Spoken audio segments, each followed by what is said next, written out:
I'm back. Today's a little different. I actually just decided to get on and give a little of my thoughts and review of the show Peacemaker. It's on HBO Max. That's actually a spin-off from Suicide Squad that James Gunn did early, I don't know if it was early, but last year. And basically it was John Cena's character that I guess he loves so much that he wanted to make it into a show. So, in case you don't know, I am a huge movie fan, especially of horror movies, superhero stuff, a lot of comedies, a lot of retro things.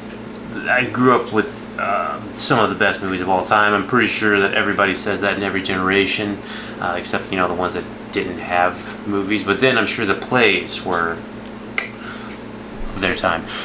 Anyway, so this is just my interpretation of it, but I've been thinking about trying to do some video reviews of different topics, different movies and shows for a while, but never really got to it because it can be kind of time consuming, especially with a lot of the episodes that come out there. And even for myself, I end up seeing more movies than I do TV show most of the time, because in my head I'm thinking about committing to a whole show and I'm like, oh my god, I don't know if I can do that.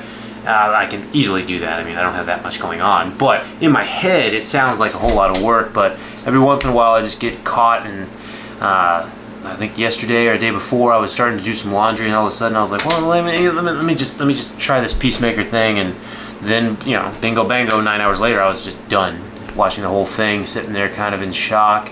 Ran through a whole gambit of emotions, and that's really kind of what spawned me to really want to actually talk about this one and see if anybody else had similar opinion or what they kind of thought about it. To me, I'm not huge on superhero TV or movie or TV shows, just in general. I'm trying to think of previous to this what like my favorite TV show. I guess I used to say show because it's not necessarily on TV. I mean, like the Netflix ones were really good, like Daredevil and Punisher, Iron Fist. I watched most of those. Those were pretty solid. Some really good fight scenes. They're very, very heavy, obviously, very dramatic things.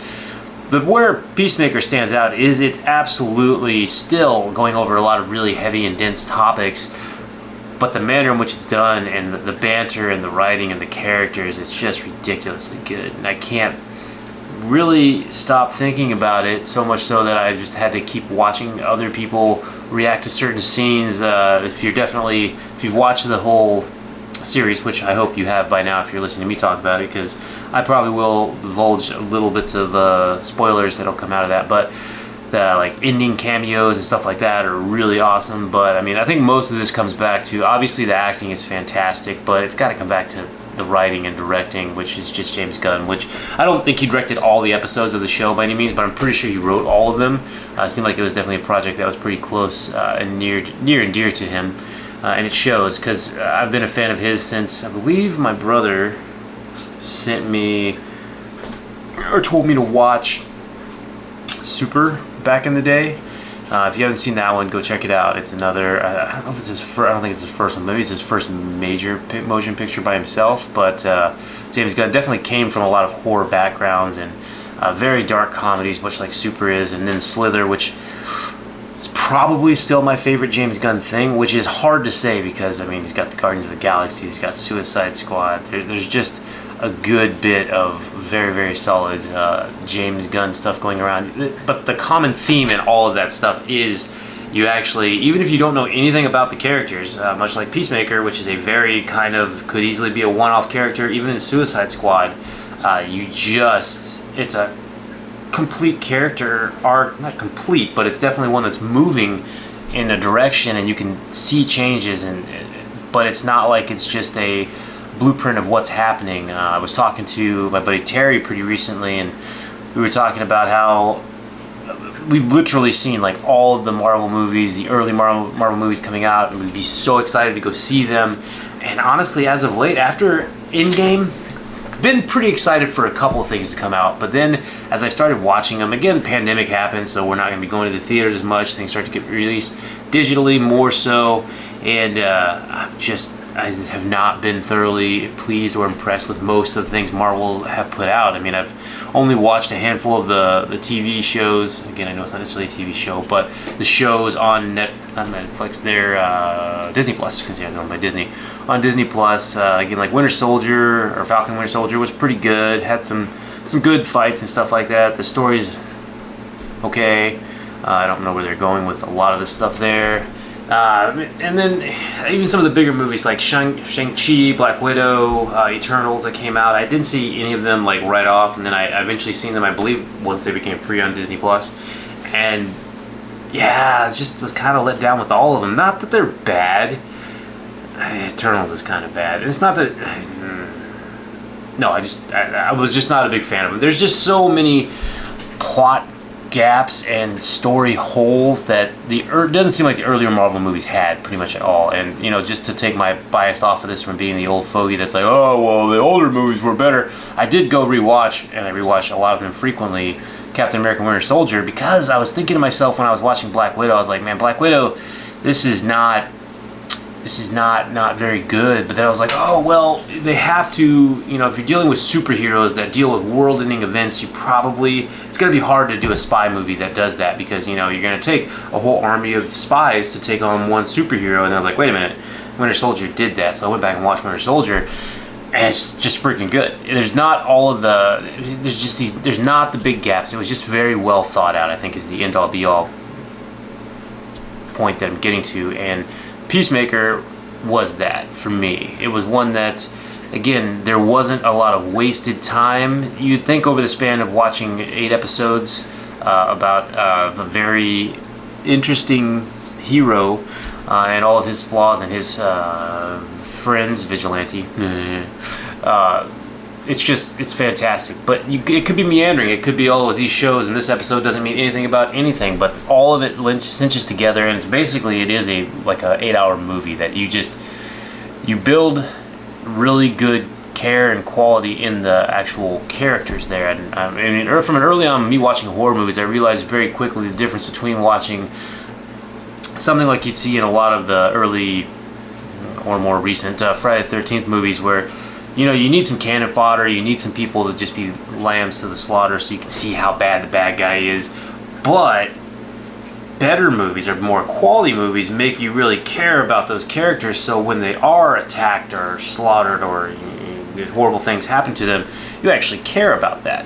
And I think that's the big difference between, like, you know, just a good run-of-the-mill slaughter movie, which is, there's nothing wrong with that, because you can always, you know, flip on the TV and get a good bit of that. You can really flip on the TV anymore. You know what I mean nowadays.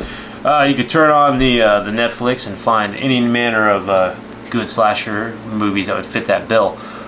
But even if you look back at the older horror movies that are more classic ones, and it's like, yeah, you think of like Halloween, because that just in my head is one of the classics, and it's one of my favorites. Where that or Jaws, which you could say Jaws isn't a horror movie. To me, it's a horror movie because it's basically the root of most of my nightmares. But the root of those is you have something that's very ambiguous and horrifying, but at the same time you have really good characters that you care about, and that just means so much more. And that's what Peacemaker really, really did for me in this series, was the whole team that you have from Suicide Squad that comes in, that's just kind of the auxiliary, you'd think, administrative team or whatever, that's kind of helping the operation. Like, okay, well, they're going to be a little bit of comic relief, that one's going to be a little serious, that one's going to be just an oaf, and they are, don't get me wrong, but you find out about them, you care about them, and they just build a really strong team together. And the show is just fantastic, in my opinion. And I mean, this is just a very general review, because you could go through each episode and talk about all the awesomeness that goes in there. And something else that's kind of come from this is it seems very organic in all of its morals and lessons that are being learned in this. I mean, it is still a superhero show, even though I don't think that's the thing that James Gunn was going for, is, you know, trying to necessarily learn a certain morality or learn a lesson. But from this, and what I honestly can't believe is that HBO and Warner Brothers, or whoever makes the decisions, and I'm really glad they do, just tell James Gunn they could do whatever he wants. And if you've watched some of those older movies, you'll see that a lot of the stuff that he's done in the past is very, very gross. A lot of body horror, a lot of explosions, a lot of tentacles, a lot of just like blood squirting and gushing and all kinds of stuff. And that is in this show, and you can absolutely tell that. It's fantastic. But what I was getting back to, getting a little sidetracked here, probably have to figure out some sort of a format for reviews like this instead of just randomly talking, but that's what we're going to go with today. The thing that really I appreciated, and I understand the political climate that we're in, and that Marvel is very much so, like most studios, trying to get a lot of good diversity around when you have a lot of the different stories that are being told. And what I thought Peacemaker did exceptionally well was you had characters of all ages, races, sexual identities. You had obviously you have good and bad when it comes to the heroes and villains, but there's just so much gray area in everything. And what this one did was it didn't feel like anything was forced down your throat. Like, everybody has all these different beliefs, they come from different backgrounds, and they're trying to kind of come together or split apart depending upon what their goal is for the betterment of the story and what they're trying to do. And it's definitely very, very irreverent, and there's a lot of but let's just say it's not for everybody. Like, literally, if you're watching this and you're like, oh, I'm gonna go ahead and have my kids watch this with me, I would do that. There's also a reason I don't have kids, because that would be probably not the best idea. That being said, again, I would do that. It's very, very violent. There's a lot of explosions, body parts, broken bones, incisions, bullet holes. I mean, litany just goes on. The vulgarity in the language is awesome, and the cleverness of everything, how fast everyone just comes back with their jokes and the sarcasm and everything. I just loved it. But again, it is very subjective, so that's not going to be for everybody. If your idea of, you know, something kind of fun isn't necessarily aliens coming out of different orifices or going into them or heads exploding, you might not like it that much. You may enjoy some other shows. But generally speaking, for me, this was right up my alley, and I just thoroughly enjoyed it. I actually think of any superhero show, again, not necessarily movie, non-animated, because, I mean, you got X-Men, you got Spider-Man, you got Batman, the animated series from the early 90s, which set the bar really high. This is probably the best superhero show I think there is. Non-animated. Invincible's really good as well, but that's also very animated. The Boys is really good. I haven't got the second season yet. I enjoyed the first season. I think on the second season, maybe third season. I don't know. Either way, this is just my general overall thoughts. Kind of randomly just decided to record this one. So let me know if you're a fan of the show, if you like different movie reviews or TV show reviews, even though it's not a TV show. This is definitely something that's in my wheelhouse I love to talk about and make recommendations. So if you're a fan of movies of the same type that I like, then I think you'll definitely will enjoy these. So definitely like, share, subscribe. Come on back. Let me know what you thought about Peacemaker. Did you have a favorite character? Kind of torn. Peacemaker, obviously, but Vigilante, Eagly, come on. Yeah, let me know in the comments. Otherwise, we'll have some more of these coming, because it turns out I like watching a lot of stuff, so we'll get back.